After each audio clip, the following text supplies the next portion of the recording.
Hey everybody, my name is Beck and thank you so much for tuning into today's bump date. I am sharing my 32nd week of pregnancy. There have been so many things that have happened that are milestones or things that are in preparation for bub, and I'm excited to share it with you guys. If you like the sound of this video, stick around, give it a big thumbs up because it really supports my channel. Don't forget to hit the red subscribe button because I upload pregnancy videos every single Monday. Let's get into it.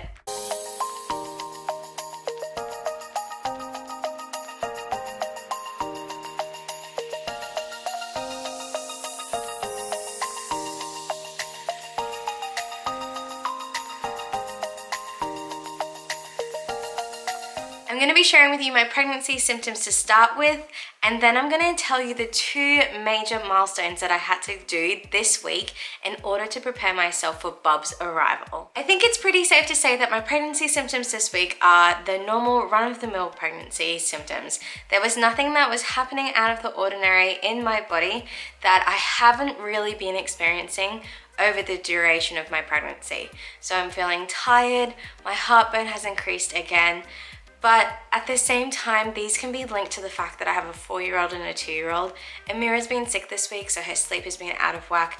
And I think Zoe is also sick, so she's a bit out of whack. And so it's just been a really big week here in the Rashidies household. I had a bit of a cry with Mick on Friday because I know how tired and exhausted we are feeling. And knowing that the 4th trimester, when Bub comes out for those first 3 months, is going to be more sleep deprivation. It's one of those things that we're just mentally preparing ourselves for. We're praying that God will just give Amira and Zoe at least 2 months of good sleeps and good sleeping patterns so that when Bub arrives, we're not going to be feeling this tired, but we're just dealing with the cards that we're currently being dealt with. For me personally, Bub's movements have become so much bigger and they're getting quite painful.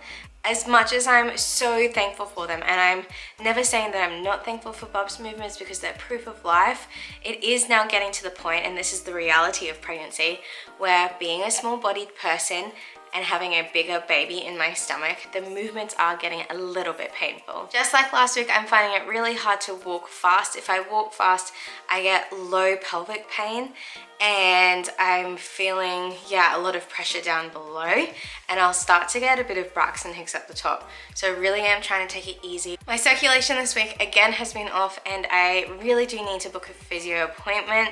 I'm just so time poor right now, but I only have 4 more weeks of work. So even at the latest, I will go see a physiotherapist sometime soon, hopefully. But it is mostly when I'm sitting, I will get pins and needles. But also this week when I'm sleeping, I will get pins and needles in my arms as well if I'm sleeping on the wrong side or at a weird angle. Now, the 2 milestone things that have happened this week in order to prepare for Bub is that on Friday I had my hospital administration call. So one of the midwives called from my hospital and she had a gazillion questions to ask me. This is both a happy thing and a sad thing. It's great because it means that I am at that point of my pregnancy where we're getting ready for Bub's arrival. The sad thing that I knew that I was preparing myself for, because I've done this phone call twice before, is the question of how many pregnancies have you had, and therefore how many children do you have? That was obviously a touchy subject because it isn't that long. It hasn't even been a year since we've lost Alex. So answering that question, and the midwife wasn't really sympathetic towards the fact of like, sorry for your loss. And then the second question that kind of re-brought up those feelings was just talking about my procedures that I've had, like operations that I've had, because one of the operations that I've had was the DNC back in September time. So it wasn't anything that was super duper sad, but it still is a sad thing because it's another reminder of the heartache that I have felt. But I am excited to say that Mick is allowed at the hospital at this stage, which is really good. And an even bigger blessing is the fact that I get 1 extra visitor. That is our connection to the outside world, which is a major relief for me because, as you guys know from previous videos, I was really anxious about packing and being prepared, especially not knowing the gender. And I was worried if it was a boy and we only had the girl clothes, we'd be dressed in pink, and so I am allowed to nominate one more person for hospital visits, which is so exciting. So we've asked that person if they wanted to come up, and they've said yes, which is so cool. And it also means I get to meet Bub, because the girls won't meet Bub until we bring it home, and everybody else won't. And then here in Australia, we're having that whole potential second wave, and so it's a really dicey time to be preparing and organizing for it. The second thing is that I had to have my whooping cough injection, and I don't know about you guys, but this is where I feel like the realities, as much as they say and you go, no, surely not, of being a third-time parent is I just realized that my next obstetrician appointment is on Tuesday, and one of the jobs I had to do was get my whooping cough needle. I realized that on Friday. And then Mick was out all of Saturday with some church stuff, and then Sunday we had a belated birthday picnic for me. I called the medical clinic to arrange my needle, and they only had one appointment, and that was a Saturday afternoon, but thankfully my family came to the rescue, because it really does take a village to raise some kids, and they helped me out. So here is some clips of me getting my needle done. My next obstetrician appointment is on Tuesday, and before I go to that appointment I needed to have gotten my whooping cough vaccine. So for every pregnancy you need to get a whooping cough so that Bub is protected when they come earthside.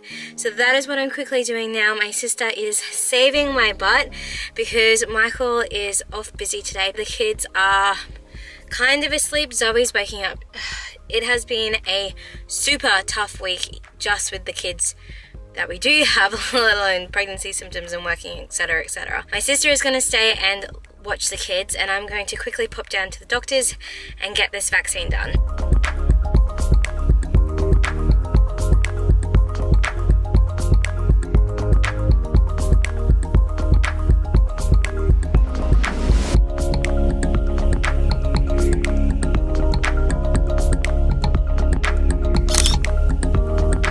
The needle wasn't as bad as the flu shot needle. That one definitely has a sting to it.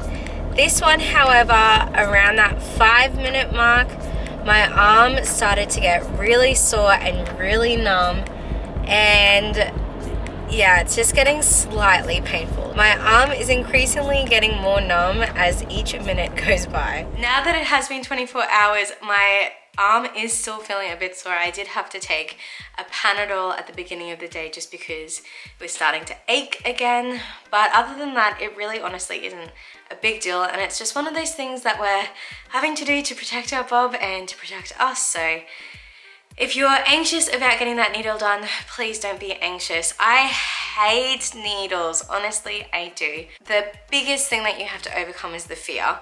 And yes, it will hurt, yes, it will be sore, but if you prepare yourself for that, then really you're not expecting anything out of the unusual to happen.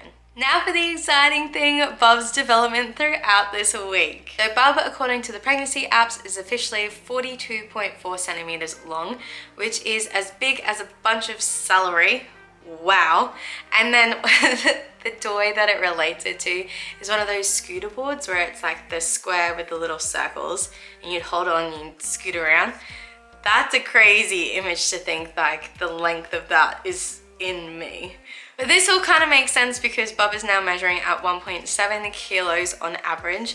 We have our weight prediction scan at 36 weeks, I think it is. I'll check on Tuesday. That's where we go back to the sonographer's office and we get another scan done, and they will do more measurements, kind of similar to like the 20-week one. And that way they can do kind of a bit of a prediction about Bub's weight. I'm thinking this bubby is still going to be a big bub, but in saying that, clothes sizes are still 5 zeros for any child under 3 kilos. According to my app, Bub's major organs are developed at the moment except for the lungs, which is great to hear as a mum because I am worried about going into labor early, and if I did, Bub's survival would be fine. And now that I've reached the 32-week mark, it's even more exciting because I'll be able to deliver Bub at my hospital. Prior to that, they don't have a NICU unit. I think that's probably doubling up on words. So we would have to go to a different hospital. But now that we are at that 32-week mark, I would be able to deliver at hospital even if Bub needed extra care. Bubby really is quite active at nighttime, and I think this is the reason why Bubs have days and nights mixed up when they do come earthside. I have some super cute clip of Bub's movement in my stomach, which I'll insert now.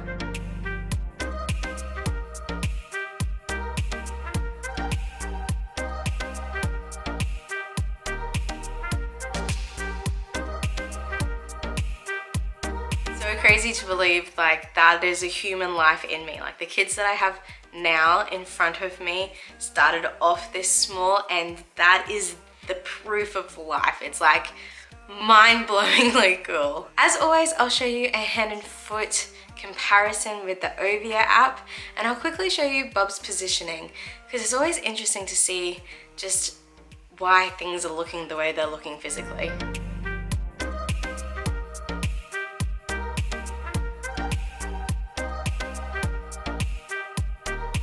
And as always, I will show you a progression of my belly.